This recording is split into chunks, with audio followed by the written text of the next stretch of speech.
Good morning students. आज हम लोग देखेंगे उसी 8.1 एक्सरसाइज का क्वेश्चन नंबर 6। इसमें लिखा गया है यदि कोण ए और बी दोनों न्यून कोण हो जहां कास ए बराबर कास बी हो तो दिखाइए कि कोण ए बराबर कोण बी। अब इसके लिए हमें सबसे पहले तो ये जानना है, जब भी त्रिकोणमितीय अनुपात के सवाल होंगे और त्रिभुज की जरूरत पड़ेगी तो वो समकोण त्रिभुज बनेगा। जब ये त्रिकोणमितीय अनुपात दिखाना होगा तो समकोण त्रिभुज के लिए हम क्या करें, पहले एक हम त्रिभुज बना लें। चलिए तो इसके हल को स्टार्ट करते हैं। पहले हमें एक त्रिभुज बना लेना है।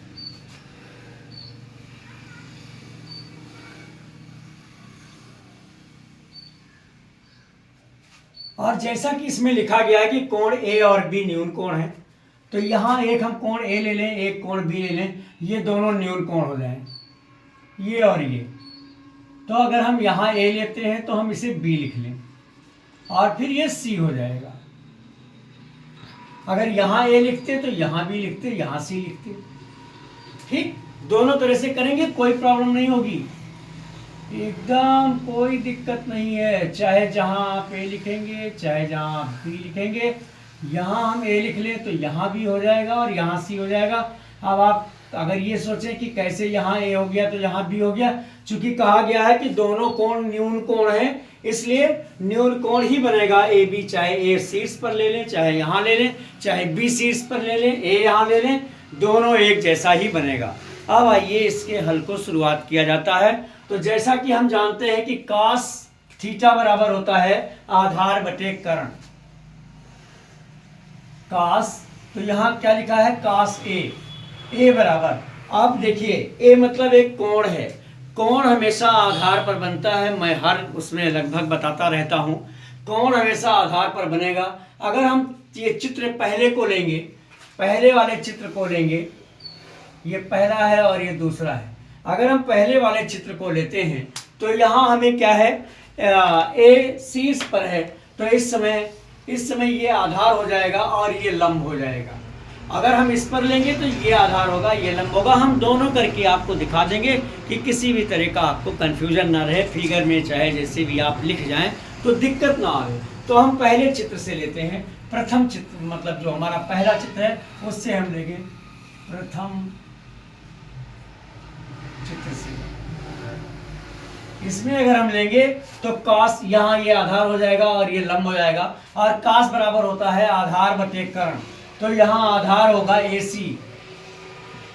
AC बटे और कर्ण होगा AB। इसको अगर हम समीकरण पहला ले लें तो दूसरा फिर हमें कास B भी लेना है, कास B उसी चित्र में। तो जब ये B हो जाएगा तब ये आधार हो जाएगा, यानी ये आएगा BC और बटा AB। ये समीकरण मेरा दूसरा हो गया। अब कास A बराबर कास B ये दिया है। अब यहां हम ले लें समीकरण 1 और 2 से दोनों के मान। समीकरण 1 और 2 से दोनों का मान लिखने पर, दोनों से हम समीकरण का मान रख लेंगे। तो यहाँ कास ए हमारा दिया है AC बटा AB और ये बराबर हो जाएगा BC बटा AB। अब इसके अनुसार ये AB कैंसिल हो जाएगा, अतः AC बराबर BC। जब ये दोनों भुजाएं बराबर हो गई तो हम जानते हैं कि किसी भी त्रिभुज में बराबर भुजाओं के सामने के कोण बराबर होते हैं। AC बराबर BC। यदि किसी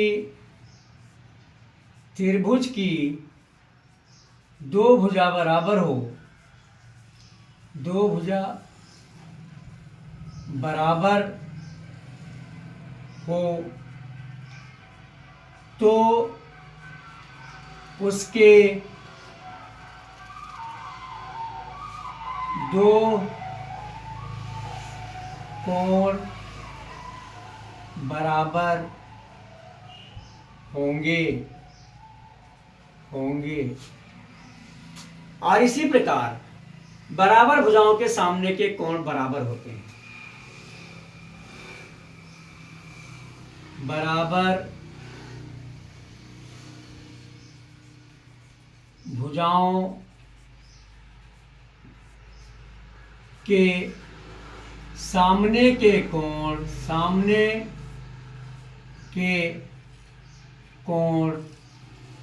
बराबर होते हैं।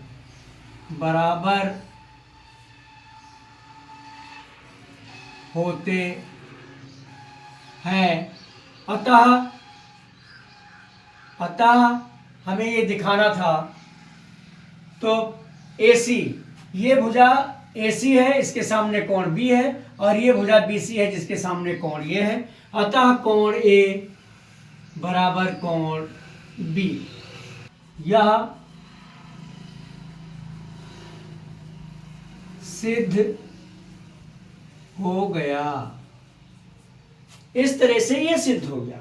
अब हमने दो चित्र बनाया था, दूसरे वाले को भी हम देख लें, इसी के साथ कंपेयर कर देंगे, पूरा लिखेंगे नहीं, सिर्फ आपको बता देंगे। तो चलिए हम इसकी कंपेयरिंग कर देते हैं। यहां भी हम वही देखेंगे। अब यहां हमें cos A लेना है, तो इस समय ये आधार हो जाएगा, यानी cos A बराबर ये आधार होगा और ये कर्ण होगा, AC बटे AB।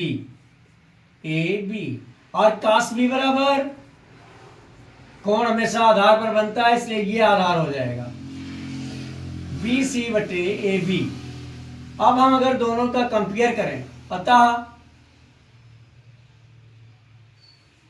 cos A बराबर cos B का मान रखने पर थोड़ा छोटा हो रहा होगा, हो सकता है दिख ना रहा हो, लेकिन मैं बोल रहा हूं तो आपसे कंपेयर कर लेंगे। cos A cos B, तो cos A हमारा आया है AC बटे AB, और cos B इसमें भी आया है BC बटे AB। अब यहां AB कैंसिल हो जाएगा, अतः या चूंकि इस प्रकार AC बराबर BC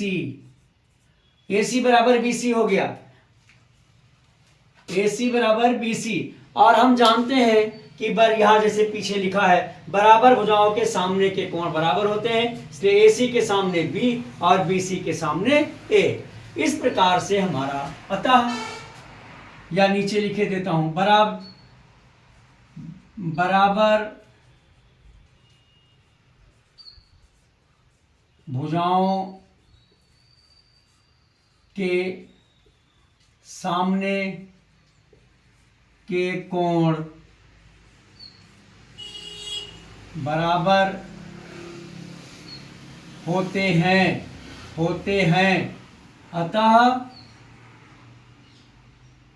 अतः कोण A बराबर कोण B। यहां भी इससे भी हो गया, तो ये भी सिद्ध हो गया। ये चित्र 2 से था और ये चित्र 1 से था। ये प्रथम चित्र से यह था, ये द्वितीय चित्र से था।